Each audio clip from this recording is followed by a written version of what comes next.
ऐसा नहीं है कि कोई आदमी बेगुनाह है और उसके खिलाफ केस रजिस्टर किया गया है या उसके खिलाफ रेफरेंस तैयार किया गया है।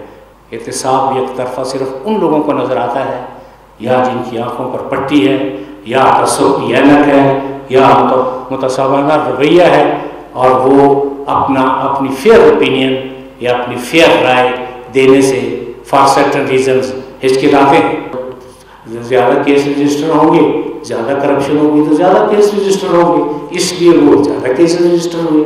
जब ज़्यादा केस रजिस्टर होंगे तो ज़्यादा जमानतें भी होंगी। जमानत का हो जाना कोई बड़ी बात इसलिए नहीं है कि वो तो मर्डर केसेस में भी जमानतें हो जाती हैं।